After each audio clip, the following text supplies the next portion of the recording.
Hi, everybody. Nick Blazier here, back with another interview. Just showing you my upcoming tournaments real quick that I'll be doing commentary at, doing remote stuff for Gibraltar and Loot Rocky, and then I'll be on site at San Antonio, London, and the Cherry Blossom in Virginia too.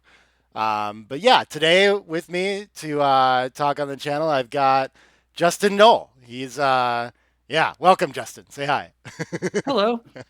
Oh yeah, in loving memory of Sanders' World Championship win and his win at the UBC, I will be celebrating today's interview with a beer. Excellent, excellent. I hope it drops your interview PR substantially, as it Yeah. does. Got to Wow. grease the wheels somehow. We're on But another level now. We're playing at 2.6. Let's go. yeah, Michi I did an interview with recently, and he was talking about his English PR, and now we've got interview PR too, right? Just goes everywhere. Um, but yeah, so Justin, I mean, you're a strong player. Probably if you're recording all your matches, maybe you're like chasing a GM title or something. I don't know on Who BNO. knows? Yeah, yeah. At one point, I was concerned with these things, and at one point, I wasn't. Then at another point, I was concerned again. And then I like started a YouTube channel where I was showing people how to play backgammon better. And I go, this is going to ruin my cash games. My backer said, stop this. This Has is that been a real stupid. problem for real? Like, have you ever Yeah. noticed that? Yeah. Okay, okay. Well, it was a thought of his. He goes, you'll Yep. never get into the big games if you. Yeah. I hear a lot And of stuff like that, and I've always been like more interested in doing what's fun to me and like whatever, fine. Like if I don't have a big cash game career, okay. But I hear you, but you might yeah. be in Wisconsin, Nick. But in New York City, there's games every day, Yeah, yeah. big ones. I've heard about this. Do you like, I mean, do you feel like the games in New York they're doing research and trying to like do they believe that you're a fish and that's why they want to play with you or what? What's going on? No, no. I mean, Okay. there are other games though that I'm not invited to, I'm sure, Mm, and okay. couldn't be invited to, I'm sure. But no, the Yeah. games that I play with though, they're with pretty good players on average. So I mean, Yeah. there are better games out there. I'll just say that. But Yeah. Yeah. yeah, yeah. I don't know. I have this sense that if you're getting into a game with like some soft opponents willing to play for quite a bit, like I also don't expect those are the people that are like scouring YouTube for advice on how to play backgammon or something like this. Like I guess they could Yeah, just who get knows? lessons from you. I don't know. Who knows? Who Yeah. knows? Let's just say there's probably way more money in playing in these games than there is teaching the players that are in them. Hmm. Yeah, yeah, that could be. I've heard of good things in Florida as well. I've Yeah, yeah, heard people talk definitely. In about that. Yeah. LA, Yeah. there's some super secret special games out there Yep, that I yep. know about but have no access to whatsoever. I gotcha. Well, this is cool. I didn't know you were like so deep in all the underground scene and everything like that. I guess when did you get like started playing backgammon? I used to work at a chess shop in the Village in New York City when I first moved there, I don't know, like 12, 13 years ago. Okay, okay. And I had just moved to New York from New Hampshire, and I had a roommate Yeah. who was a model. It was a male, Okay, and he okay. played chess. And I played chess too. I used to gamble at lunch in high school playing chess, Okay, and okay. I thought I was pretty good, right? But because I would beat everyone that I knew, like in New Hampshire, Yeah, right. Yeah. and that's the caveat, right? Is Big that fish, this? small pond. Yeah, I've been there. Yeah, yeah, yeah. Yeah, but in this pond of New Hampshire in chess, I was beating everybody, but nobody really played chess there like that. And I didn't know that until I moved to New York. So this kid, he goes, "Yeah, let's play a game." And Hmm. so we played a game, and he beat me, Hmm. and I couldn't really handle it. He was a model, so not only did he think he was better looking than me, but he beat me in a game of chess, so he thought he was smarter than me too. And I just said, you can be one or the other, but you can't be both, okay? And so my obsessiveness went into overdrive, and I Nice. discovered the Village Chess Shop on Thompson Street in New York City, and I started to go there and play and study. And I was talking to this guy who worked there named Nathan, and I just go, Nate, if you can get me a job here, I could study chess all the time, and there'd be no way this kid could ever beat me again. And so I got a job there, and I just started studying chess all the time. And then at nights, because at one point the owner got the great idea to turn this into a 24-hour a day, 7-day a week chess shop, Oh, sweet. you know, Yeah. and all the guys that would come out at night would be there trying to hustle games of chess. And that just never really went that well. The better you got, the more you had to handicap yourself to get a game. And so there was always this point of no return where you just got good. And all of a sudden you're just knocking your own knees out. Yeah, It yeah. just didn't seem smart. But then there were these guys that were playing backgammon and they were betting. I mean, at the time, I wasn't really making much money. So they were betting decent money to me at the time. And I go, wow, this looks like a much better game to learn. Hmm. If you're going to be playing a game for money, Yeah. I don't see people handicapping themselves to play. Right, right. And they were there all night. Yeah. You're talking people were pulling 24, 36-hour sessions. I do my shift. I go home. I come back. They're still there.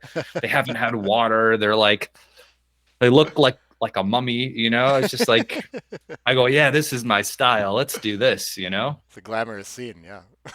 Yeah. And I started studying and then playing and then studying. And I Yeah, okay. secretly put like jellyfish on the work computer and started playing out positions while I was at work in between Okay, okay.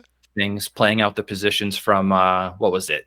The Encyclopedia of Backgammon Reference Positions, Volume 1. The Kit Woolsey book, yeah. Yeah, that one. I get Kit and Roberti mixed up in my head all the time. That is the Kit one, right? I think so. I think so. I've got Yeah. those. Yeah, he released like a volume two, but it's all like cube references, right?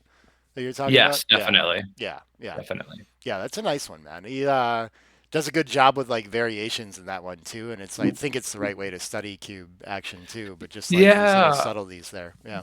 But when you're a beginner and you're looking at it, you just go, yeah, but why? But Right. why, right? And so Yeah. that's why I had jellyfish on the computer. So I would sit there and I Hmm. would play out these reference positions Oh, like nice. over and Smart. over and over and over again. And then it becomes abundantly clear why the different variations are the way they are, why the equity is the way it is, Yeah, yeah, because you can just see how the game plays out. yeah. That's really And I smart, think man. Yeah. that's where the skill of it is, to be like, oh, like now I feel why, instead of just kind of reading the words and trying to logically understand why. I needed to feel why it was the way it was in order to remember it. Yeah. I would do that occasionally when I was like really confused with some sort of like crashed positions and things like that. I always had trouble understanding how that was going to play out. Um, Yeah, like when they're all passes basically, and you're like, why is this such a pass? right, right. Can I just win the Yeah. race? What do you mean? Yeah. I'm up like 50 pips. I don't see the problem. But Yeah, yeah. yeah, yeah, these ones when I first started studying cube action though, I just looked at a lot of cube action and like I didn't know enough about backgammon. I was playing chouettes, right? So I was always going to have a cube decision every game, but I wasn't necessarily going to have to figure out the checkers on my own. So I really wanted to understand how to do this part when I first got into it. And for me, it was just looking at like almost the same as Woolsey's doing in that book, just looking at tons of cube action possibilities and then just moving things around and being like, what changes here? What changes here? And I feel like without caring about why, you can still develop this pretty clear feel for like what's enough and what's too much in all these things. And like in a way that you can't really in checker play, or I haven't been able to. I've needed more rules for checker play, and I feel like you have to understand strategy better for that. But like visually, there's something about cube action where you can just kind of get some sort of feel for it. I don't know. It was interesting studying that way for me. Yeah, I mean, I understood pretty quickly because I was watching a lot of chess players Yeah. that, just because you played a game for a long time doesn't mean you've been playing it well for a long time. I've always loved the person who goes, what are you talking about? Like, I've been doing this for 20 years. Like doing something for 20 years means that you've done something well. Yeah. Right. And so like people that I was playing with have been playing this game since it was popular in the 70s, and they're like, oh, Justin, you can't do this. Justin, you can't do that. And I just go, are you sure? Are you sure? And so I got in the habit quickly of just taking pictures of all of these positions over the board and all the cubes. Oh And yeah. then I'd go home and look them up. Yeah. Yeah. That's awesome, man. And yeah, and that was a process for a really long time. Yeah, I got you. How long did it take you till you were like playing like sizable stakes games or like making reasonable income just playing or something where you felt like you were doing something with that? I don't know. I don't know. I met a guy in the park who saw me play one day, and I was playing for 20s, and Uh-huh. he was just watching me play. Yeah. And he goes, "Oh, that guy's pretty good.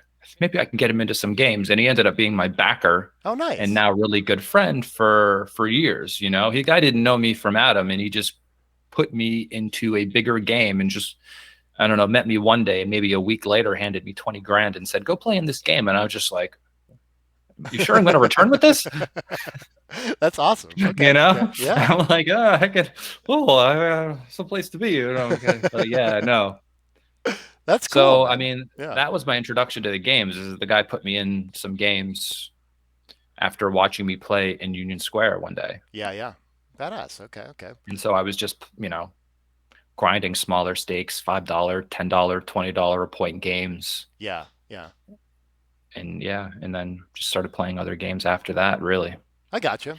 Did that like free up your schedule to like not have to play as often too, or biggest sessions? Like how many high stakes games do you really have a week? I mean, when I was living in New York, depending on like who was around, we tried to get in as many games as possible, when Mhm. certain people were in town that shall not be named. Sure. Sure. Um, like there would be a game every day, Yeah. and Yeah. that could be for weeks or for months Hmm. Hmm. on end, it just makes yourself available. And I then gotcha. at a certain point, I was also teaching chess in schools in New York City. Oh, cool, man. So Okay. so I always tried to balance playing in the cash games and going to the schools to teach. And then I had a bunch of private students. I would go to their homes and teach chess. Yeah. Yeah. And they were like, Justin, I can't believe you would leave this game to go to this lesson and make X amount of money. And I just go, yeah, I know what you're saying, but like, this is guaranteed. Yeah. Yeah. Yeah. And what's funny about backgammon is you can go to work and go home with less money than you went there with. And have done, like played really well on the day, or better Yeah. than your opponents. But it's just the nature of the game sometimes. But Oh, of course. when Yeah. things go your way, things can go your way really well, and when things are going bad, they can go bad too. Yeah. So Yeah. I mean, I was used to that sort of volatility playing poker for a long time before backgammon too. I guess is that like your first exposure to the that size of swings and things like that was backgammon? You had to figure I that don't all out? know. I mean, when I played poker, when the poker boom happened, and I was on the bus to and from New Hampshire, where I Yeah. like grew up, going Okay, to you were doing this Foxwoods too. every Got weekend, it. Okay. reading Harrington, back when Harrington on Hold'em was cutting edge.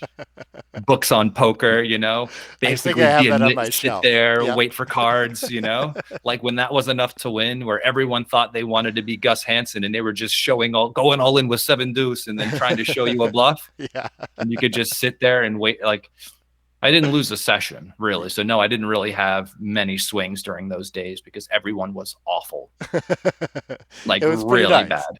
But I I imagine guess poker then was like backgammon in the 70s where no one just had any clue whatsoever. right. They were like, what's this new game? And they saw these guys on TV and they're like, let's go.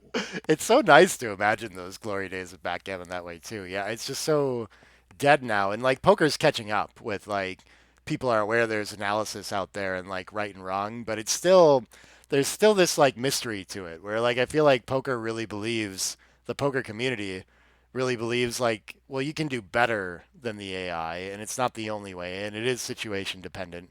And like I these feel things, like I yeah. feel like humans can do better than the AI in backgammon Yeah. extraction as well, maybe. Yeah, You yeah. know, I, I I think I so. asked the question. I just go, so like if let's say XG was playing somebody who played a 10 PR, Hmm. right? Yeah. Who's going to extract more money out of that 10 PR player? Is it going to be XG or is it going to be Mochi? Yeah. Or Sander, or someone who can adjust and see the other person's tendencies. And if they're a passer, start giving them earlier cubes. If there's someone who's going to take deeper, maybe they wait a little bit longer and the positions don't swing. Yeah. Like there's a lot of adjustments that end up going on Yeah. when you're playing real people over the board. You're not, you try to understand exactly what XG is going to do, but then Yeah. you also have to try to understand what your opponents are likely to do. I mean, I've been passed in chouettes before the first roll because of who was next in the order behind me, right? Just last week, I was in New York. I was in a game with MCG, and no, I don't think Mochi was there, but Abe was there, Abe Masari, the snake, right? Yeah, yeah. And a bunch of other players. And the sequence went, what was it? 5-1 split, 4-1 double hit, and I cubed from the roof because of who was behind me. and I got passed, and everyone just looked around like, "What's happening here? What's happening here?" You know? And then the guy who plays a 12 comes up next, and they're like, "Hey, what's going on, guys?" We're like, "Nothing, nothing is going on here." That's so fascinating. I don't know. Like I've played a good amount of chouettes, probably not like anywhere near as much as you have. Like maybe I've played like 10% of the amount of like cash game action or something, you know? Um, and I hear people talk about all these things. Phil Simborg's always like a huge proponent of these Phil sorts of Simborg adjustments. was that some of the was that Right. some of these games in New York last Yeah. week But for the tournament? I've never had confidence that you can adjust that much. Like passing you in the opening, that's a lot to make up. Like you better get a couple rolls, So you know? it depends. So my friend's theory Yeah. goes like this, right? He Yeah. goes, so let's say Justin plays at one level, and this other guy might play like a 10, Sure. right? Yeah. And there's five other people that are playing behind him, right? Yeah. Every time this guy makes like a 10% error that I wouldn't have made, it's 10% on each cube. And so in his mind, Yes. Yeah. the other guy doesn't have to make that many more mistakes that I wouldn't make in order for him to make up the 1 point he got in order to get this guy into this position. I think that's true. We Yeah. also play a variation called like last man standing, Hmm. where just because I started the game, if the other guy wins, I don't inherit the box. The last guy who is in the seat ends up becoming the box. Yeah. So he also does this as a method of denial. Hmm. Hmm. Yeah. So I can't be in the box with then the guy who plays 12 being the captain of the team against me, Yeah. and then creating all of those blunders against their cubes before their cubes have been turned and they can help talk to the guy. Sometimes we also play silent chouettes where even if the cube is turned, you can't talk. Yeah. If it's And so that'll just be non-consulting, it him feels by like that's worth a little himself. more. I like that. Yeah, of Yeah. course it would be worth a lot more, definitely. Yeah. Yeah. Definitely. But that's also like, I mean, if they're gonna pass you, then when it gets back to your role, like someone behind this guy can just send their cube and be like, Yeah. "I'm coach Well, now." You it's a slippery slope, right? know? Right. Because then you have people that are going to try to grind and edge and will try to do it order dependent. Like Yeah. it's not like I'm going to get past if Abe is behind me because obviously Abe is very good or if one of these other, but like depending on the order and how it stacks, you can get a little tithing, as we would say, in certain situations. And with some people, you might have to wait till the position's a little bit better. Yeah. Maybe it's a borderline cube. A lot of people cube and you keep yours behind a little bit. You wait till it's a little bit better, but still a take. And then you get the pass because they go, well, it is a little better. And then you try to find ways to just edge out equity, things that the computer Yeah. can't do. But obviously, like I'm going to make technical errors and technical blunders, but there's some things that a human can do that the computer Yeah. Yeah. can't do. Like in that game I got past, they never recovered and they were dead like 10 rolls later, but I still got my point. Right. Right. Yeah. Yeah. That's pretty nice when it goes that way. It's Yeah. frustrating when you have to wait like an hour for the game to end and then they win a gammon and all this kind of stuff too. Yeah, that happens too. I mean, of course, like I've been past first roll and all of a sudden they win a gammon and everyone won four, but I just won, Yep. but Yeah. they were gambling and I just locked it up. But there's other times like that where the game is just over. The game is just over. They never had positive equity in the entire game. And I go, oh, Of don't course. forget this. Don't forget to mark my win Yeah. Of on course, the getting score sheet. past must be good on the third Yeah, roll. yeah, yeah. Yeah. If you're negative equity and you're getting past, that's fantastic. Right, right. Well, that's awesome. Okay, okay. So you got, But I yeah, don't necessarily think his theories are wrong, yeah, you know. yeah. Um I don't necessarily think those theories are wrong. No, I think, Continue to do them, please. Yeah. yeah, I think you can probably make it work. I think it's possible, but yeah, just like you're saying, it's slippery slope. It's a dangerous game. It's like Yeah. you better be pretty confident that you're making that equity up somewhere and not just hoping, right? And in the long run, it sounds plausible, but I've always just I been will like, say that well, he does make quite a bit of money in these games, so yeah, he's doing quite well for himself. So yeah, yeah, yeah, I don't know if this is a positive equity gain or maybe a slip down the slope, but sure. overall he's doing quite well. So Yeah. No, I guess actually, now that I think about it too, I played way less than 10% as much Chouette as you probably because when I was playing a lot of them, it was basically just once a week in Austin, and we'd play for like I don't know, maybe 4 hours was an average session with like a fairly large chouette. Oh yeah, we Um, do more than that in a day. so we do, we right, do, you know, yeah. So it's like 4 to 8, and then I'd go to another game at night at sure. another guy's place. Yeah, so it's not that many like hours basically by the end of the year even, and I would see like year over year results that were like pretty wild in there or something. I guess like what sort of like term were you seeing like swings kind of take over in backgammon? Did you have like losing days, Tons, weeks, tons. months, years, or Yeah, yeah. for Yeah, sure, okay. months. Yeah, definitely months. I mean, Yeah. when you're in a chouette, it really evens the playing field for the weaker players, Hmm. especially in consulting games where you turn the cube and all of a sudden, they're playing like the best player at the table Yeah. who is on the other side. Yeah. And, you can just be in the box and just be in a negative game and you just get gammoned in the box. And then, it's just very difficult to make that back up, Yeah. the rest of the day unless you have your own little box run. So the swings can be big. Yeah, of course. But I think backgammon chouettes are the only real way cash games sustain themselves in a city or in a particular place. Yeah. It's very difficult. John Clark in London said this when I was playing at his chouette. He goes, yeah, well, I tried this heads up thing for a very long time back in the day, but no one's just going to sit there across from you for day after day, week after week, year after year, just losing because then they see it all goes to you. Yeah. Yeah. But in a chouette, the money goes here one day, the money goes there one day, but you're just hoping you get a larger slice of the pie day by day as things go by, and it just kind of goes unnoticed. Yeah. And because Yeah. it's more social, people are talking, there's food, people have drinks sometimes, then it ends up being a lot of a social thing too. And you all end up being kind of friends or at least, really well acquainted with each other and know each other's quirks and appreciate each other's sense of humor and personalities during that time. I think that's important. And it's Absolutely. just a lot of fun. Yeah. I wish that there Less were fun, less fun when you're getting stomped though. yeah, it can be tilting, but if you have like confidence that you're playing well in it, then it's not a big deal, and it's good in all the ways you're It's talking about hard too, though. It's right? hard. It's Yeah, hard to be objective when you're getting stomped. When yeah, everything you feel like you're doing is just not working. yeah, Because the backgammon just happens. yeah, yeah. I was at New York and I just remember somebody coming up to me and going, I can't believe it. Mochi just got beat. I go, what do you mean you can't believe it? Like, have you played backgammon before? Yeah, it feels like so important for the game and like getting people to come out and play too.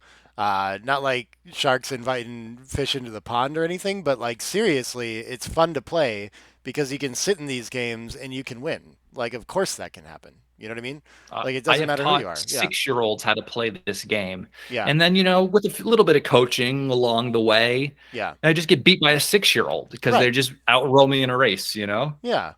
Everyone And talks I about just, yeah, like friends when yeah, they're like, "I'd like to learn the game, but I guess I'll just get beat by you." And it's like, no, you're probably going to win. Like, if we play a couple games together, you're going to get one of those. You yeah, know? for sure. Yeah. For So sure. And that's if it's the first one, you should quit and never play again. right. Just hang Yeah. on to it. Yeah. Yeah. Yeah. I mean, it's that's what's fun about it. That's what keeps it attractive. Kind of like you were saying about chess, is like it's harder to like keep it interesting to play when it feels just like so deterministic and like the best person is just going to make the better decisions and win every time, you know? That's what's attracting Yeah. about all these Or you're gambling playing games. an even opponent and you're just banging your head against the wall too. I mean, it's just like, Yeah. Yeah. yeah, no, no, for sure. Chess Yeah. is a game you really can't gamble playing. Yeah. That does playing an evenly matched chouette though feels very difficult for that reason.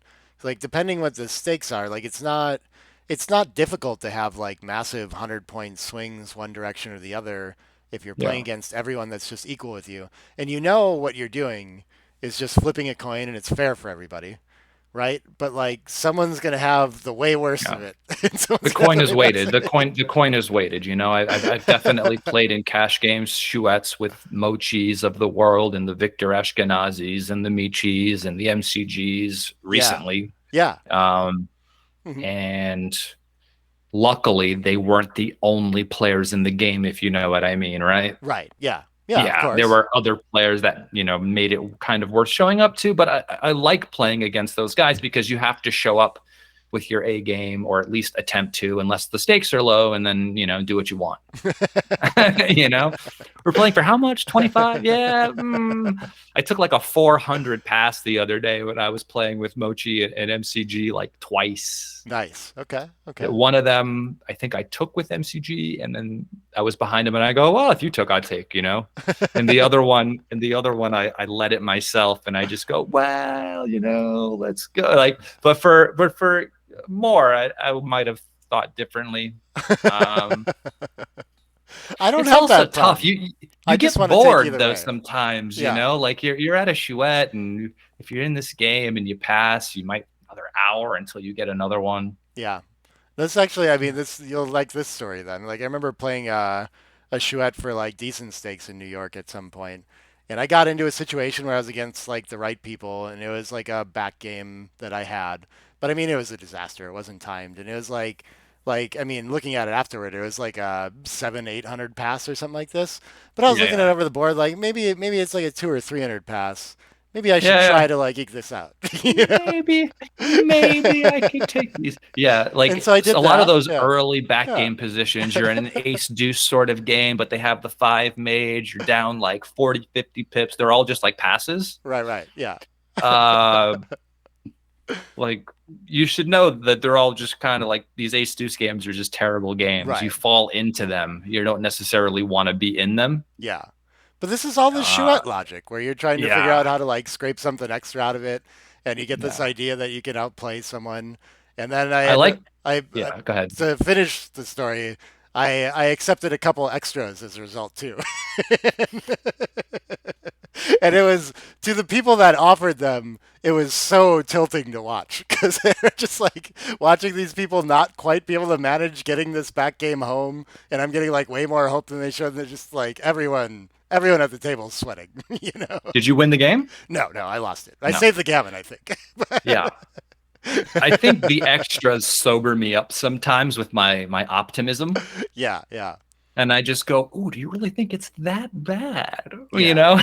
Well, I thought it was clearly bad, but I thought I was Yeah. gonna. I Yeah, was yeah, like, if I thought I could definitely. make it up there, then what's the difference with extras? I'll try that too. And Yeah, I why had not? dramatically misunderestimated When it rains, it how bad pours, it Nick. was. When it rains, it pours. But yeah, these are all quite tempting things. So I guess so you've been playing cash games for a while. Do you play much tournament then, or do you try to avoid that too to just kind of stay under the radar, or what? No, it has nothing to do with that anymore. Oh, okay. I like playing in tournaments. I just don't really play in tournaments. Yeah, yeah, okay. Okay. Like I've played Chicago twice, even though I've lived in New York or I've lived in New York. I live in London now. Yeah. I played New York twice. Hmm, hmm. Went to Texas once, went to the UK Open here one time, played in Cambridge at a small tournament Yeah. that I won the doubles with an American Blake.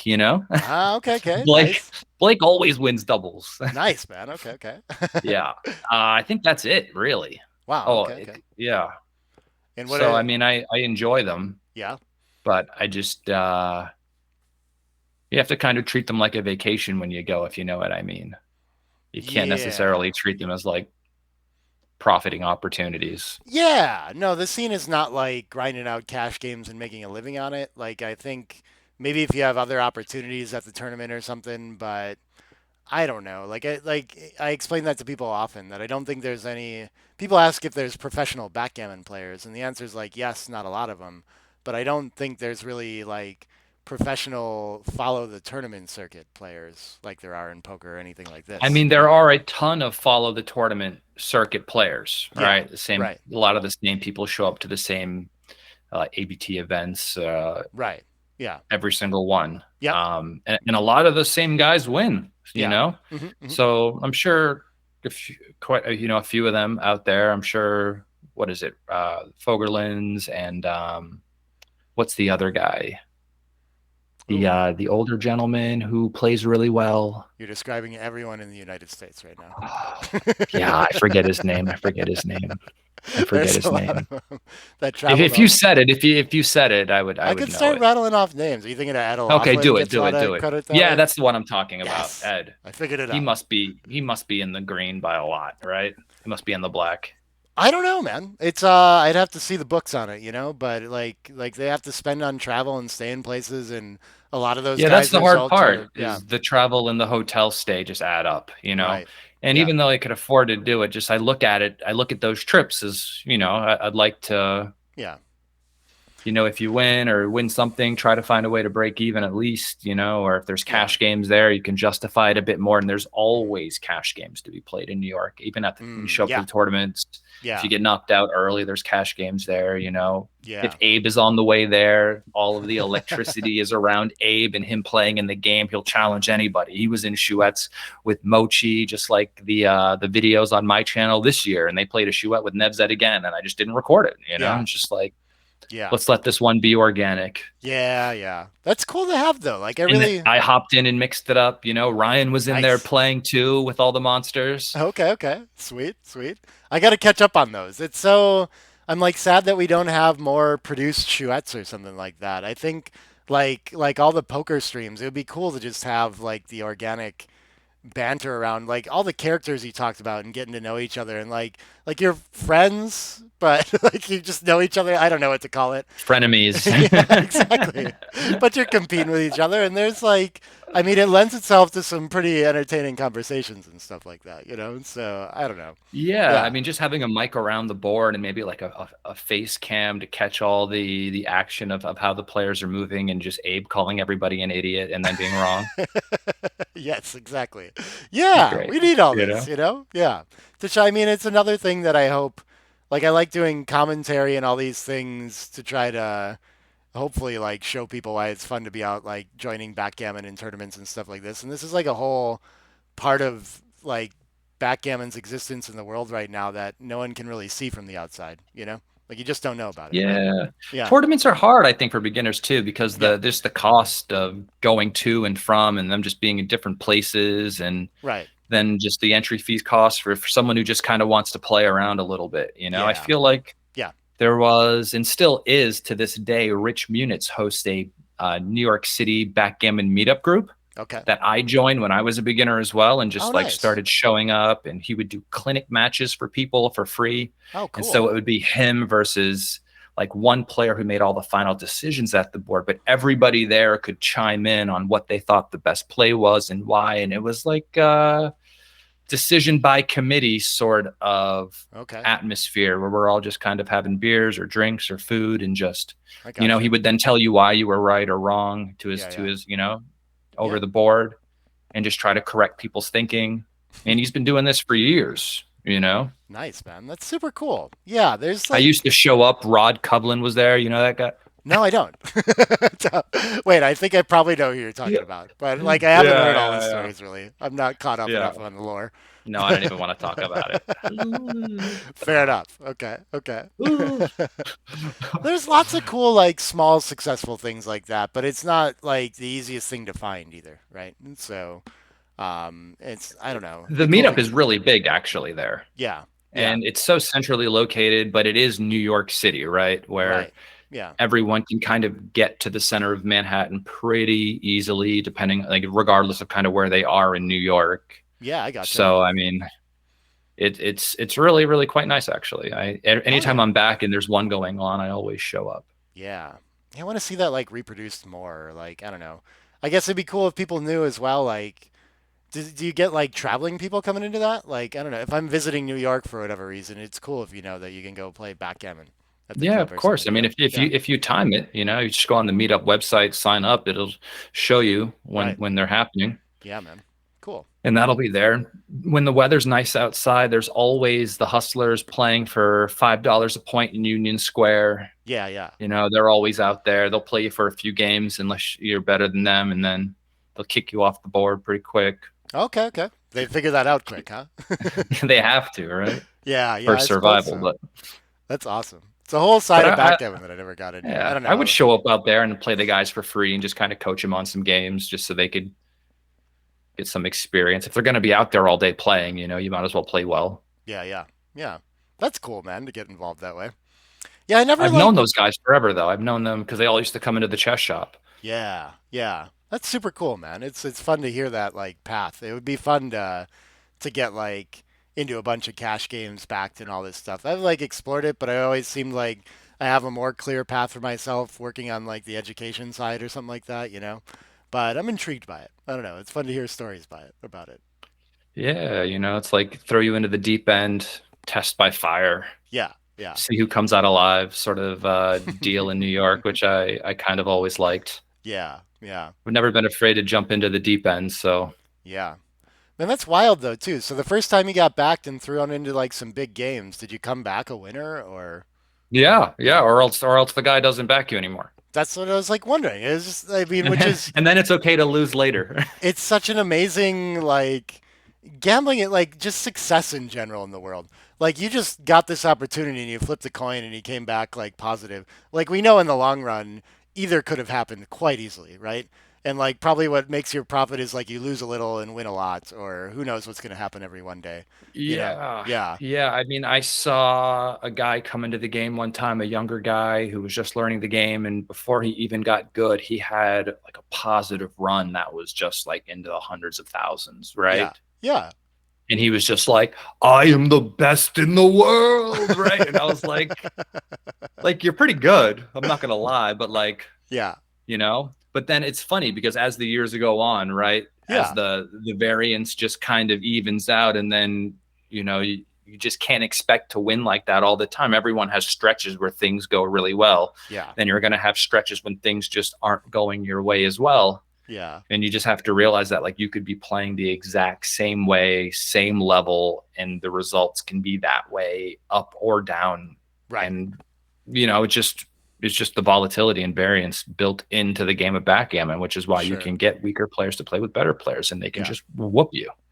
It's wild to me that like that your backer could figure out enough to like make this a profitable operation too. If it's just like, No, I mean he does it for he just really likes the game. I mean he's oh, known okay, like he knew Falafel forever. Falafel taught him yeah, how to play. I gotcha. I mean I met Falafel when I used to work at the chess shop, and Cool, man. two of the guys that I knew that were playing in the chess shop at those late night sessions. There was a guy named Junior. There was another guy named Russian Paul. Hmm. And Russian Paul was the guy who gave Falafel his nickname, Falafel. Okay, okay, awesome. Falafel, no, and Russian Paul was also the guy who gave Abe the Snake his nickname.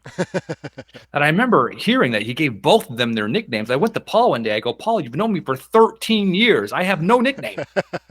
None.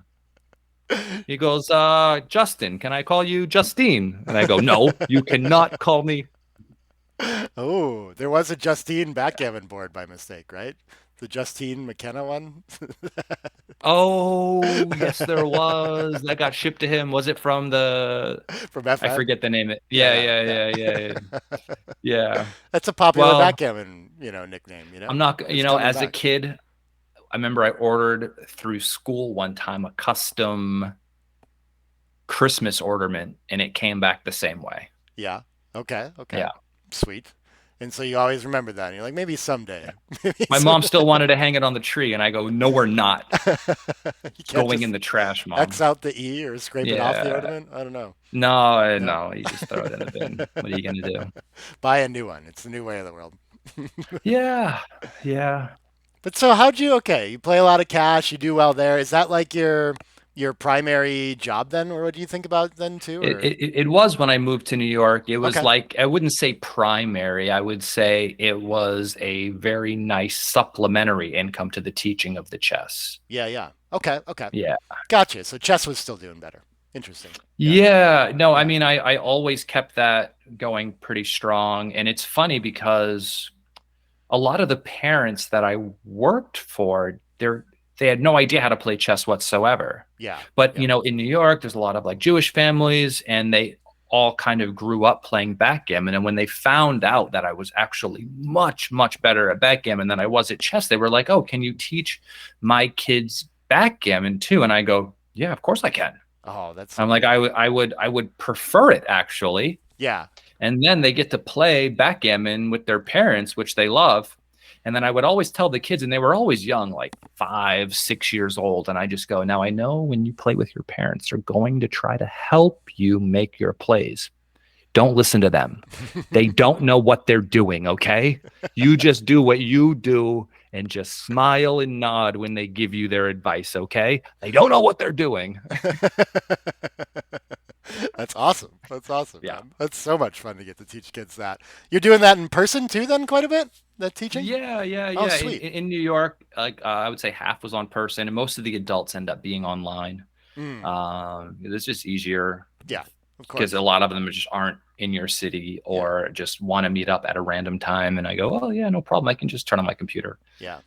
But So, no, a lot of the kids, they were from schools I used to teach at, and they would do private chess lessons, and then they would go sometimes from the private chess lessons to backgammon because, mm, a lot of the parents knew how to play backgammon to some extent. nice, man. That's a cool angle to like have both, like be able to get in either door and teach both of them too. Yeah, I mean, Yeah. I really liked pushing backgammon and watching kids roll dice and like call their numbers and just shake that cup and just throw the dice around the table. It's just a lot of fun. Yeah. I used to teach them backwards. I would set up the racing positions first just to get them to the idea of like the everybody comes around here, everyone gets in here, whoever takes off all their checkers first wins. And I would set up like this triangle pattern with the checkers, Yeah. and we would just roll and they would practice there because some of these kids could barely count. They were that young, and they would Yeah. roll dice and they would take checkers off and they would call for double sixes, Yeah. Yeah. which is it's Yeah. it's hilarious.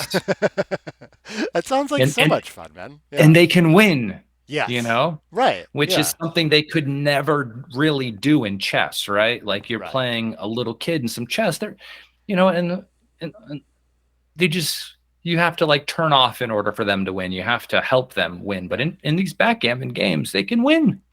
Do you do that? Do you ever And let like your chess students win, or are you just like, no, the way to teach them is to win relentlessly? I mean, it's hard, right?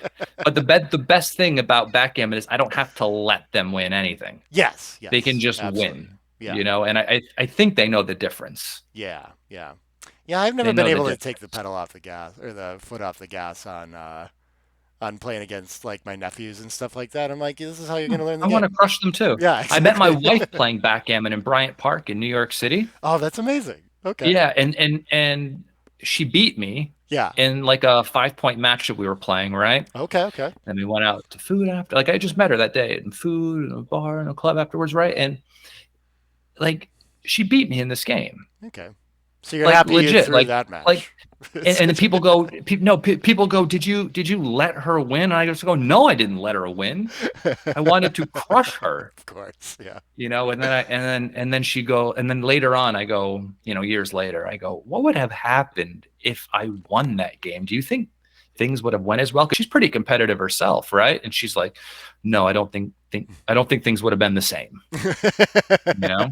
But she was so cocky that she beat me that first time that the next time we played, like a few days later, Yeah. she was insistent on betting me that she could beat me again. Insane, right? That's amazing. I'm Yeah. just like, I'm just like, are you kidding? She's like, no. I go, well, what do you want to bet? I was like, I'll bet. I go, I'll bet you dinner, right? Yeah.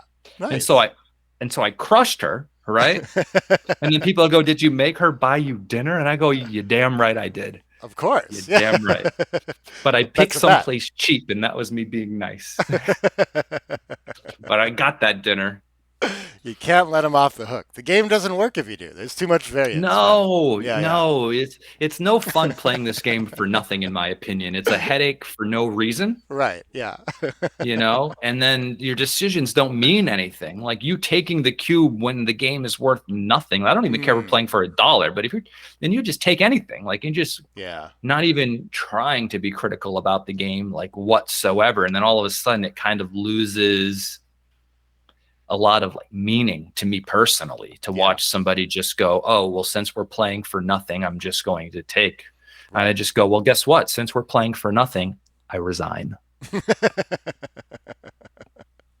Right? That's funny If though you're that going to take like this, yeah. I resign. Right? Now, if you were to take this for money, we can keep playing. Right. Yeah.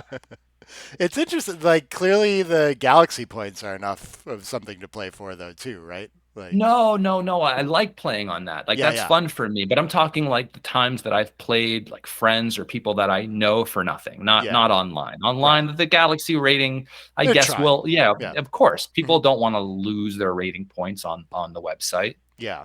It's got to be something though. Yeah, I completely Yeah, it agree. has to Yeah. be something. Yeah. You can't just be stealing my time from me. It's valuable. Well, that's cool. So, I mean, if you had all these like in-person teaching relationships and stuff, how did it come about that you're like moving to London now? And like, what are you doing there? The wife, she's Yeah. British. Okay. Okay. Okay. I didn't realize that. What was she doing in New Yeah. York then? She was working, so she's a doctor. She was working at a fertility clinic, like right down the street from Bryant Park at the time. Okay. Okay. And so she would walk through the park, and she's like she's British citizen, but both of her parents are Greek Cypriot. So her dad Mm. taught her to play growing up. Okay. Okay. Awesome. And so like she knew how to play. I think she was one of like the only sibling out of the three that was interested in playing. Nice. Okay. Yeah. So for sure she Yeah. thought she could beat you too. She's been playing her whole life. Yeah. Some people will tell themselves anything, you know. They're I gotcha. So are you trying to She's in a like video on my channel. She played some other person and I did commentary to her back in the day, you know? I think I vaguely remember that coming by. Somebody sent me a message the other day, you should do another one of those. And I go, she's working a night shift. I'll have to check that one out. Yeah, how did you get started with the YouTube channel then? Like what made you decide to go that way? So most of my study materials were these old YouTube videos. Hmm. I remember Falafel would be doing commentary, and so you'd have Falafel doing commentary, and there would be two of the best. I remember this is like the New York Metropolitan Open. They had this USA versus the world sort of thing going on one year, Yeah, and they yeah. had like monsters playing each other, and then had Falafel or Stick or some of these other guys just doing commentary. So you've got some of the best players in the world playing, and you've got some of the best players in the world doing commentary. Yeah. And the only thing it was missing was extreme gammon on the side, right? Yeah, yeah. And so I saw this one tournament in Japan from back in the day, where this guy was like streaming matches, but there was no commentary, but he just had an XG feed on the side. And I just go, why don't they put those together? Right? Right. You Yeah. get the best players in the world playing, the best players in the world doing commentary, and the strongest program in the world telling you if either of them are right, you Right. know? Yeah. Yeah. And so what I did is I found this program called like 4K Video Downloader, and Okay. I started ripping all of these commentary videos off of YouTube, right? Yeah. And then I would go through and then I would add my own XG feed recorded to the side of these videos. Yeah, And yeah. then I would put them on my phone. And then when I was on the train in New York City, that became my study material. Oh, cool, man. That's I amazing. would Okay. bounce the commentary off the play off of XG. And Yeah. anytime I was underground, I would just watch these videos endlessly. Anytime Falafel or somebody strong was doing commentary, I would rip them. I Yeah. would add an XG feed, and then that would be my study material. Yeah, And if yeah. somebody asked me how what I was doing to study one day, and I showed them these videos, and they go, "You should put them online." Yeah. Yeah. That's awesome. And so I Yeah. did. Those are And so super I cool. have some of them I put up. I didn't put up all of them. Okay, okay. But I some of them are up on were like some of the first videos on my YouTube channel were just me adding an XG feed That's awesome, to man. established material already. Yeah, yeah. I've thought about doing that too. It's like not that hard of a thing to do. You learn from doing it. People Yeah, love I them, don't know you if know? anyone was really doing it like that before I don't know. Like maybe there Yeah, was a few tournaments out there where they had it all together, but I don't know if you look yeah. at the timeline of when I actually made those, if there were a lot around before then. It does I know feel there was pretty someone who recent. did an XG feed. Yeah, Yeah, it does, but they've been up there forever though. yeah. I am like, I guess the first time I ever did commentary was in like 2019, and Mark and the Galaxy team were out at like the World Championship, and they wanted the XG feed in there too. And I don't think it was the first time that it ever happened, but it wasn't like the usual thing, you know? Yeah, by 2019, those videos have been on my channel for years already. That's awesome. Yeah, yeah. But like, I don't know why it wasn't all together. The commentary was there, and then there was a guy in Japan who was doing the feeds, which I thought was brilliant. And then I just go, yeah, that needs to be together. Right. It's crazy to me that there's still like, I mean, it's easy to talk to you about this because I know you're like so relentlessly on my side about it. But like, it's crazy to me that there's a conversation about whether or not there should be an XG feed in like tournament streams. You know? Yeah, I mean, I know my some of my friends. I mean, most of my friends are backgammon nerds though, so maybe we're a bit biased. But Yeah, like, sure, sure. Yeah, I know a lot of my friends won't watch feeds without them. right. And Yeah, I still think it's crazy that some tournaments don't even care about streaming the event in general. yeah, yeah, Because, like, for me, the only reason why I ever showed up to any tournament was because I saw these matches being streamed. yeah. And in the year 2023, if it wasn't streamed, did it really happen? Right. Yeah. I mean, I'm being perfectly honest, talking like I'm not young, but I'm young, I guess, compared to like maybe some people in the backgammon sphere. People think I'm younger than I actually am. I'll be 40 this year. Yeah. Okay. Okay. Same. Same. Um, yeah. So like, You're in good company. Thomas Tenlin too. We're all is he 39 really? apparently. I think he's 39 as well. Yeah. I think Shit, we're I all thought he was 39. younger than me too. My goodness. Yeah. Yeah. Yeah. Yeah. Thomas Tenlin's good. I saw him in Chicago. Pretty strong player. And I remember Art Benjamin gave us a breakdown of all of his work on the race Oh, nice. in Okay. backgammon. All the And UPC I stuff. think Thomas Tenlin remembered it. And I think that's the important part. Yeah. Me, I just go, ow, ow, ow. That hurt. Right. Right. This is. Yeah. I got to like I did an interview with him too, and like that was part of. Well, first of all, just talking to the guy, it's like, why do I try to be good at backgammon? This guy is just clearly better than me. Like, you can just hear it in the way that he Nick, do receives you not get information. that feeling talking to me? I do, of course. I mean, like, yeah, I think you've got like in doing commentary with you too. Like, I think maybe you've like played more as well. Like, there's some experience things. Maybe I can like be in your realm or something like that. But like, I don't know. Just the way that he absorbs and studies is just different. You know, like I don't know if you've ever gotten this. You can talk to some players and you can just tell like where the like how do you have room for this? Just the same thing you shared, right? Yeah, Yeah, like there's definitely the intuitive, like the falafel approach to backgammon, right? yeah, And yeah, then there's like the John O'Hagan approach to backgammon, right? yeah, yeah, Where like everything can kind of be a formula yeah, yeah. that can be solved Right. versus having like a Sander Liloff sort of very, very strong feel with years of experience under pressure, Hmm. super high stakes where like these decisions really, really matter, Yeah, yeah, you know? And when you're making decisions that could really, really affect the outcome of your day to day life on a regular basis, you yeah. can't really afford to be wrong that often because the game will kill you even when you're playing perfectly. So it's in your best interest to not allow yourself to fall on the sword intentionally, you know? Sure. Yeah, And so there's there's a like such certain a metal about certain people that you know that like have just been there. Like yeah, Mochi plays for money. Like I know he's this tournament god, right? But yeah, like I think Mochi got his start like playing people for money. Like he would play for money and travel around and he would play money games with like yeah. legit legends, you know? Sure. I guess in that sense, like, like, so if I have this sense talking to like some of these players that they're just like in a different level than me, like, who do you feel more about that, like, in talking to like a Mochi or a Sander? Like, presuming that they play the same PR, are you more like, I could never study as relentlessly as like Mochi with this precision or like whatever No, he's you got, can or definitely I could study as never like, relentlessly. yeah, okay, okay, Yeah, yeah, yeah, you can. I mean, that was the hmm first thing that Mochi ever said to me when I first met him. I was with my friend Danny yeah, in New York, and he goes up to Mochi and he goes, "Can you give me any advice at getting better at backgammon?" Right? yeah, And Mochi goes, "Let me think about it. I'll get back to you." And I go, "We're never going to hear from that guy again," you know? yeah. Right? But like 15, 20 minutes later, he came back and he goes, "Here you go." He goes, study 90% of the time, play 10% of the time. Ah. Is this Right? where it came from, or did he go like email Phil Simborg or something and be like, what should I tell this guy? No. maybe Phil was at the tournament. I don't know.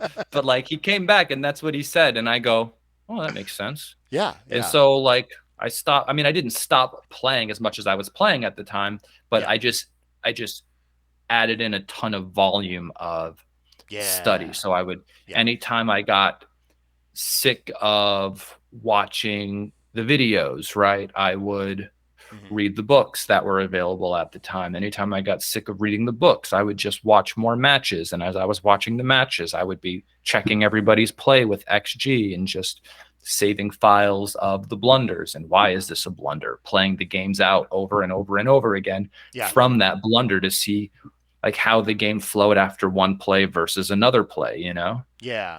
And Yeah. just seeing like, oh, that's why I shouldn't leave my anchor in this spot. Oh, that's why, like when I'm deciding if I'm going to break from my defensive 20 in this holding game when I have the mid, or whether or not I'm going to bring two guys down from the mid, or I'm going to break the 8 point on the other side. Like I have ideas and I've seen tons of these games so many times that I've made these mistakes so many times that like after a while you just, it's in your best interest to just stop making the same mistakes over and over and over again. So like when you're seeing these match files, I feel like there's so many matches online, you don't have to make your own mistakes to learn. Yeah. Yeah. Because you can watch somebody make the blunder, it pops up on the side, that was a mistake. Oh, why is that a mistake? And then you just save enough of the files of this position type, and then you go to review them and you go, oh, like when the structure looks like this, you're able to do this. When it looks like that, you're able to kind of do this. Here's the idea in this position, and it's just another pattern to add to the repertoire of patterns. Yeah, man. Yeah. Yeah, I agree with that. There's something to a new player about having to like understand why it's even a complicated decision to begin with, or why you might be like, what is the play that like is the default in that spot or something like that? I don't know. Like why is this a weird exception? Like all backgammon positions might look hard to you, right?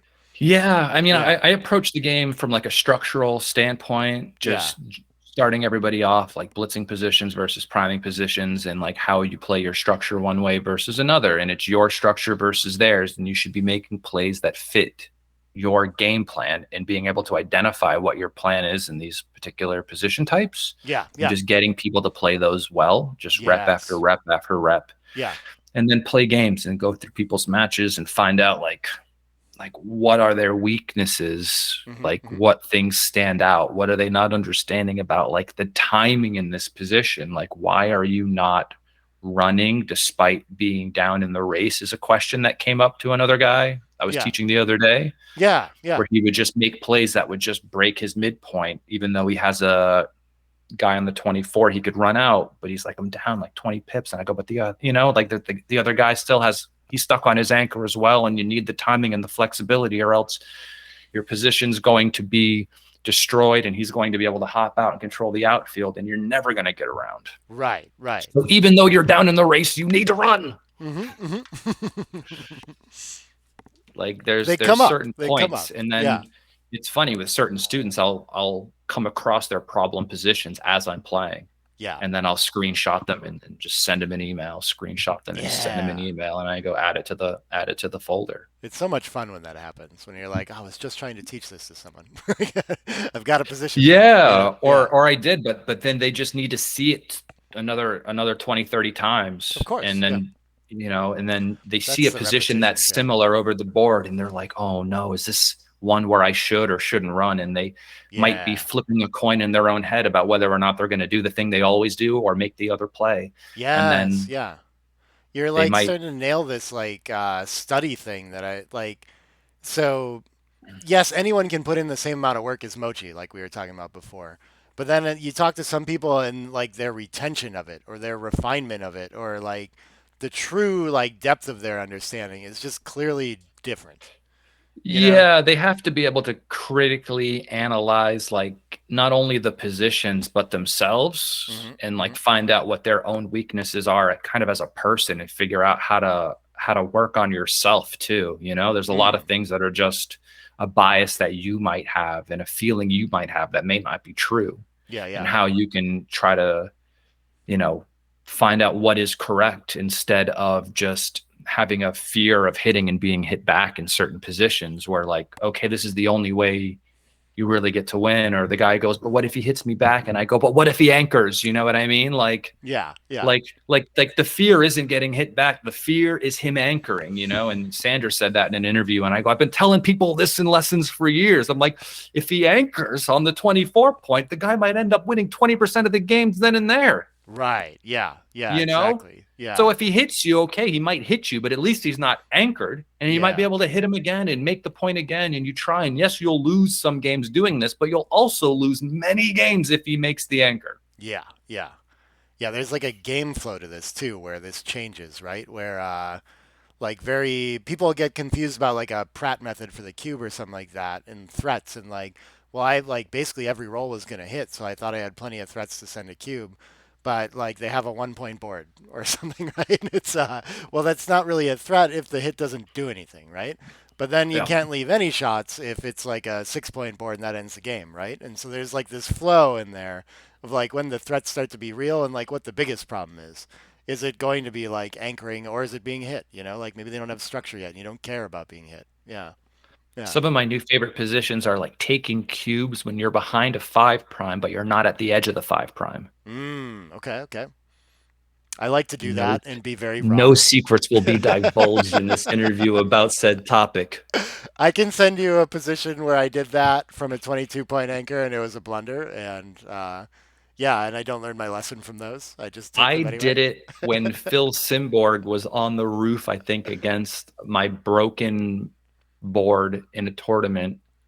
And depending on what level of analysis you looked at it at, I Yeah. was either right by a mile, right by a little bit, wrong by a little bit, or wrong by quite a bit.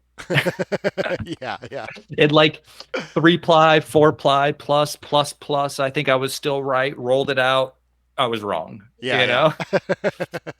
And I go, oh, where does the analysis stop, you know? Right. Right. Yeah, I haven't found too many. I have like mixed feelings about spending time on rollouts because I just don't run into positions where I expect it to change much very often. And I can kind of feel out now when it's worth doing, maybe, or when it might change things. But I don't know, even that I too. rolled out a Yeah, ton of positions that were close when I started compiling like third roll positions in Excel. yeah, I was yeah, going through all of them one summer. yeah, yeah. And then Okay, anything that was close, I was like, guess we're going to roll this out now. right. Yeah, You know, yeah. I need a definitive answer. I'm not putting two possibilities in this grid on Excel. Not going to happen. Yeah. Did you find big Right. changes with your rollouts with the third roll work then? No, but I was Yeah, able to then just put one thing in the grid. confidently. Yeah. Okay. The Yeah, actual like definitive answer versus, I got you. because then I would go through and I would go and try to recognize the patterns that were happening in a lot of these positions, and I would color code the patterns based on the position and like the idea that Okay. was Okay. happening, and I would just go through all of those like that way one summer, and I was like, oh, that Oh, I was like that. that was educational. Yeah, I find when plays are very close in that though, this is another thing that I talked to Thomas about, that it's actually like quite instructive to understand that there's like a tied play or a close play and why that like what concept is going on that makes these both options, you know? Yeah, definitely. Yeah. Because I mean, especially later in games, I love it when plays are that close. Like in the opening, of Hmm. course, like not a lot is developed, so Right. you Yeah. know the game could go many different ways. But I love it in the middle and later parts of the games when two plays are so divergent. Yeah. Yeah. You know, Absolutely. like they just have two totally separate game plans, but because of the value of gammons in the position versus wins, they could be so different that they just end up being tied anyway. Yeah. You know, Hell and yeah. just going, well, which one is going to make me win more? Which one is going to win me more gammons? Which one is going to get me gammon the most, you know? Yeah. Yeah, man. Well, cool. Cool. This is so what I find myself still like super curious about, like you probably left a lot of students behind in New York then moving back to London. So like what's the plan? What are you doing up there? Chess students mostly. All the backgammon students are online Okay, now. okay. You got that all Yeah. moved that way. So you're doing pretty much the Yeah. same thing out in London still. Yeah. Yeah, just on the computer, teaching backgammon a ton, Nice, man. creating like lessons for people. I Yeah. like working with like complete beginners. I also like working with advanced students because then you have to figure out like when someone's already good, like what are they missing? Yeah, yeah, And I just get them to send me a bunch of of their matches, and I get to click through them. And yeah. then what I do is the same thing I do with my own matches. I just cut out the positions and start to catalog them and see which folder of positions fills up first, and then we try to tackle that hole in the boat. And then I just try to show them positions from my folder, and we talk about what's going on in this, and like Yeah, why you should be doing this instead of this. And then we yeah, play out from their mistakes yeah, to yeah. continue the flow and just go, okay, okay, okay, like let's play it again, and let's play it again, like similar to what I did at the chess shop when I was playing out those reference positions. Yeah, Like you absolutely. just play it out until you no longer mess it up. Right. Yeah. I love that, man. That's super cool. That's I really like working with like the range of students as well. Like they're all just different challenges. That resonates, you know? No, it's good. I mean, because it challenges you to try to explain to somebody what's going on. And so you start to try to understand things better yourself. Yeah. Yeah. And you're like, oh, yeah, that's why this is happening. Oh, makes sense. It like shows me in working with like students too. I feel like there's a lot of materials out there, a lot more books coming out, all these kinds of things. But not I don't have like a clear book that I like to pick for like a true beginner to say like you really ought to start here. This has exactly the fundamentals you need.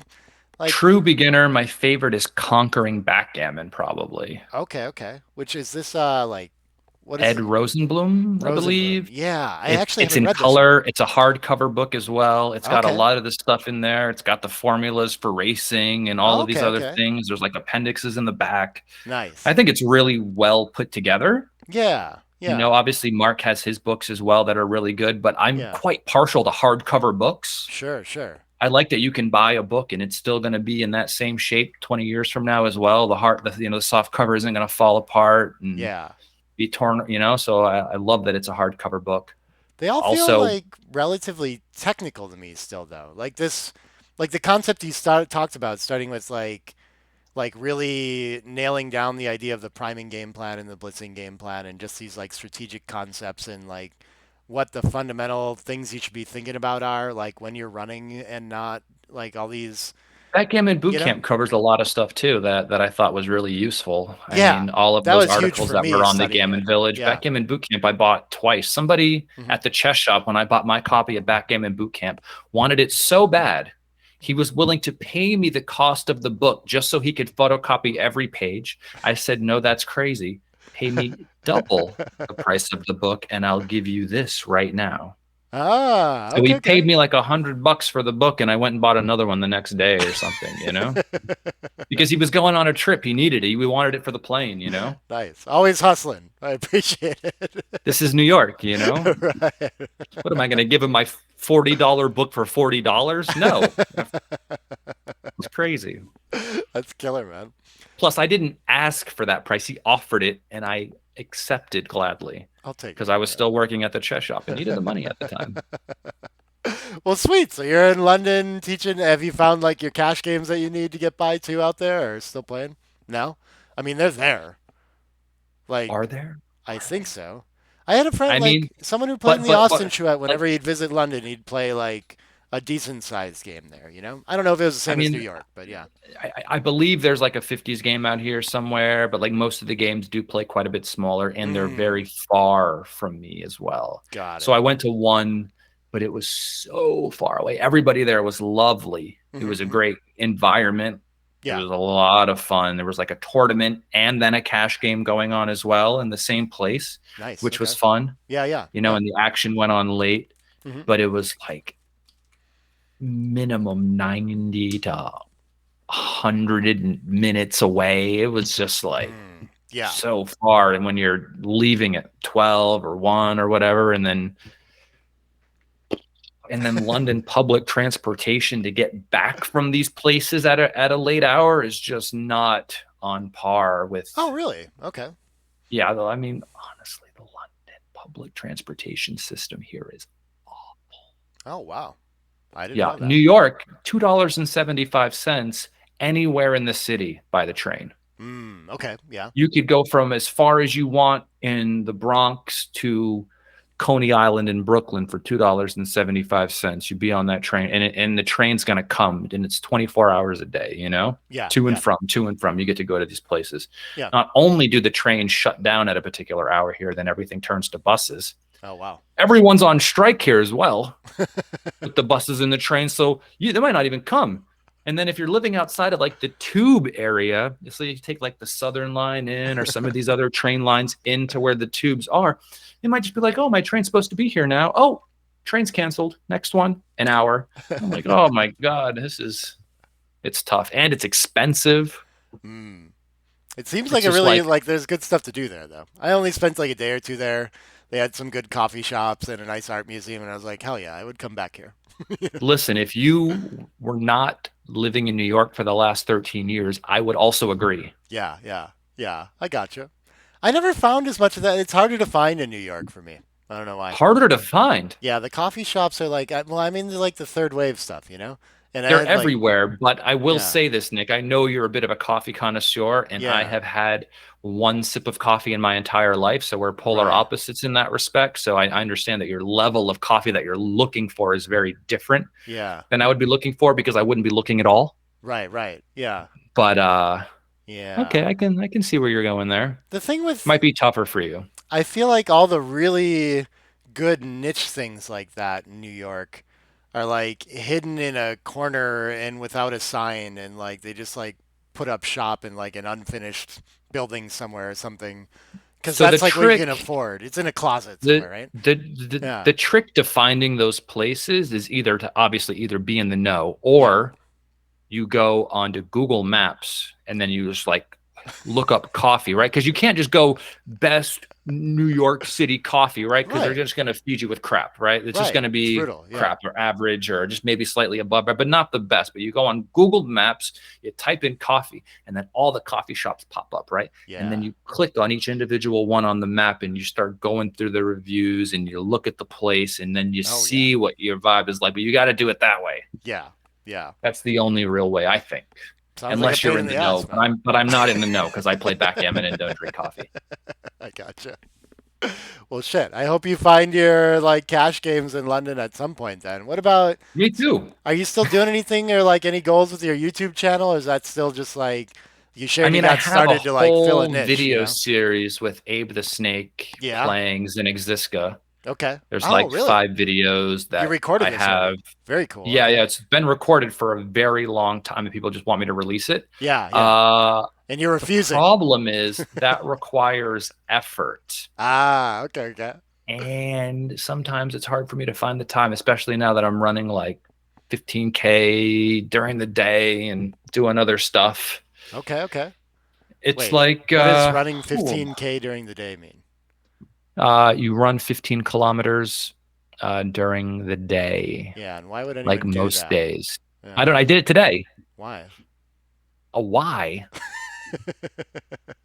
So I can look like this at 40, I Nick. What are gotcha. you? What are Okay. you talking about? This is fair. This You is know, fair. Yeah, I yeah. don't know if that model guy looks better than me now, Nick. But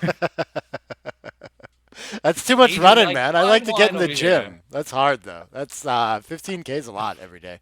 I guess running around this is it nice to run in London too, or Way better for okay, sure. Like if you're yeah, not in Manhattan where you have access to like Central Park, which is which is insane. yeah, Central Park is amazing. yeah, Like London is way better for that on average, I think. yeah. Cool, man. Then I mean, unless you're in Manhattan, I That's was nice. living in Queens, so like it very different vibe out there. But London, every little pocket of London has its own parks and open roads and Yeah, yeah, I mean, a lot of things are really nice here for sure, and that is one that I I that gotcha. I do take advantage of for sure. Very cool, man. Well, And I don't and I'm know. not in a closet in New York either. There's like It a looks nice. Yeah, I have no like a idea what the proper prices are to live house, there. like Yeah. 5 bedrooms and a backyard Oh, cool. that Okay. foxes sometimes like sneak into. I just assumed London would be more like New York that way. I didn't realize you could have a house with a yard there. Yeah. London is so spread out. Okay. Like New Okay. York, everything is stacked on top of each other. Yeah. Yeah. Of It's course. very, very dense. Yeah. London is spread out. Yeah. Like I could drive from here for an hour and 45 minutes, still be in London. Yeah. Yeah. That's nice stuff. This feels like Texas in the U.S. too. You know. That's why people go, Justin, there's a game in the north. And I go, that game can stay there. There's like Chouettes, but you got to take a train 2.5 hours. And I go, oh my goodness. Like, I still want to go though, you know? Yeah. Well, what work do you have to put into those Deniak and Abe videos? Maybe I can help. I'll get them out for you. So basically, I just need a video feed transcription on the side. But here's the Oh problem yeah, with yeah, doing them yeah, is that the time they played, right? So there's a penalty for every second they use over the delay time. And when Abe was playing Mochi, they used a normal 12-second delay. yeah. And when they played Zenixiska, they used like a 10-second delay. Nice. Okay. He And loves then they his speed started getting gammon. charged. And Yeah. so it's just so fast that if you're trying to do it live, you're going to lose it every other roll. Yeah. And then if what you have to do is like just take the transcription and then just click through every individual move as you Yeah. go by and just add it to the video feed that way. Yeah. I've had to do that. But Yeah. but then you have to be on for like hours on end without messing that up. Yeah. And when you're like an hour in and you mess it up, I'm done. I'm done. I'm done for the next month or two. And then you try it again and I'm done again for another 2 months, you know? I do know because I've done this. Yeah. Yeah, I don't know. I've never like screwed one up an hour into the video. I've gotten lucky that way, I guess. But I did Well, you've find never out. had people making every move within 10 seconds. Yeah, no, I've always had the transcription and just walking through it. So I like, yeah, I think I tried to do that with a video recently where I tried to like get my transcription while watching it and add the XG feed at the same time. And like 10 minutes in, I was like, nope, not gonna work. All of my earlier videos were just all live transcriptions. They were never just the recording because I might be Yeah, the only nice. person alive who likes the list of the moves as well, Yeah, yeah, okay, okay. which you can't have if the file's already there and you're just clicking through because all the moves are just already shown. Hmm. Okay. You know what I mean? And Like so the I like seeing when something shows up green. I like seeing when something shows up red on the list of moves. Like not the list of moves on the bottom, but the Oh, yeah, actual list. They rolled a 6-4 and played this yeah, red. They yeah. rolled a 4-3, played this green. I like that on the side because it's like a visual thing. Oh my goodness, look at this game. It looks like a Christmas tree, you Yeah, know? yeah, yeah. Okay, okay. Yeah, sure. I And I gotcha. have my settings on my computer set so sensitive that if you make even a nothing error, it shows up in green. Right, right. Yeah, I've been making like some XG tutorial videos talking about that too, that people do that. And like, I don't know. Most people probably need to make them more gentle or something like that. But Yeah, but like here's the thing, right? Like if you're going to be going through your matches, you don't like the sensitivity of the settings by default is like 0.02. yeah, yeah, And it's too much. sometimes that's just like you're just missing a lot of patterns and you think you're playing these positions perfectly when in reality the computer just isn't showing you your mistakes because the settings aren't as sensitive. So I Yeah, mean, whatever, set your red setting to whatever you want. It doesn't really matter, but to miss out on the green is really yeah. detrimental, I think. That's like trying to pick a focal point. Often I'll like encourage students to like, I mean, if you play a 7 point match and you're a beginner, you're going to have a lot of green and red to deal with, and it might be Yeah, overwhelming to maybe try to maybe learn the everyone. 0.02 doesn't matter Right, right. So then, then I'm yeah. just like, yeah, I don't know. Maybe point two is a pretty good threshold. Let's just get all those ones and move on to the next one and like never make those mistakes, you know? Yeah. But there's certain patterns you pick up along the way that might be picked up out of order, So true. maybe Yeah. where Sometimes it's like you easier to go, study oh, smaller stuff. Yeah. or maybe just for some reason the way your brain is looking at it, you understand that reason better. Yes. Yeah. And you're able to just clean up some stuff. And so you might be seeing a lot of stuff. And for some people, it might be overwhelming. Some people, it's not, Yeah. Yeah. you know, hmm Yeah. it is No, what it it's is. never like a Depends on big. who you are. There's still, if you saw the play and explain that I played with Michi recently too, like I had this, well, I posted the position too on Facebook. There's That's this on the list of things to watch. I'm going to watch that one. There was like a goofy one where I had like a double fives against like a five like 20 and 21 point anchor game, and I was supposed to like I had three checkers on the six, and I should switch six to ace and leave a shot on the six. in this position. It's Mm, like not a thing that I would ever consider doing. And still like, but it was like, I think the magnitude of the error was like over 150. Like it was yeah. much better to do this than other very reasonable seeming plays. And so there's Because like, that was putting the second guy on the roof? no, no. I mean, go look at it. And you like no one in the Facebook comments was like, I would play this play, the best play, you know. And Well, as that's I, good. No one cheated. yeah, right. Like You eventually see the people started to correct get answer, to you it. go, Yeah. ah, you're a cheater. Pretty much. It took a while for anyone to like get in the ballpark of it. It's just like one of Yeah. these weird ones. But my point with it was more just like you can have big magnitude errors that are still like out of the grasp of like nearly all backgammon players to figure out. You know what I mean? And so like it's hard to know which ones to like really hone in on, you know? So I agree smaller ones can be right Yeah. to study too, you know? Yeah. Yeah, I mean the magnitude of the play sometimes is just based on like the swing in equity versus one decision versus the other. Something could just happen. They could just, like Yeah. maybe they were down in the rate. Maybe you were just down so much you couldn't afford to let them run, and putting them on the roof just ended up being so important. But I Yeah. haven't seen the position. Now this one was more like don't get hit on certain key tactical roles and also keep checker containing the outfield was a big part of it. It was Hmm. so worth it to keep a blot on the 17 that you should switch 6 days and leave a shot. Which is weird. I don't know. I probably can't imagine the position, you know? But go look Yeah, at I'm it. See if trying. you do. I'm drawing a blank. Well, cool. This has been awesome, man. I really appreciate having you on the chat. I guess I'll be in London. Will you? Are you going to be at that Rack Invitational that I'm going to do commentary at? I believe so. Okay. I Okay. believe so. I Yeah. believe Yeah. so. Yeah. Maybe I'll like. I think I'm gonna probably couch surf with Simon Barjett at some point while I'm there too. Yeah, But yeah, yeah, yeah, yeah. yeah, yeah. I'll have to say hi, man. Yeah. Yeah. Definitely. I mean, I'll be there. So I'll be at the tournament. You'll be doing commentary. Hell yeah. I'll be playing. Yeah. You going to the UBC thing in Istanbul again? I don't know. I'm trying to do a tournament in Virginia too, like the Cherry Blossom in the U.S. And it runs right Oh, up is it with the it. same similar time? Yeah, well, I mean, it's the week before, but then somehow I'd have to get from like a Sunday in Virginia out to Istanbul for like their stuff to start on the Monday, and then they're doing it online, so I don't know if there's commentary to do anyway.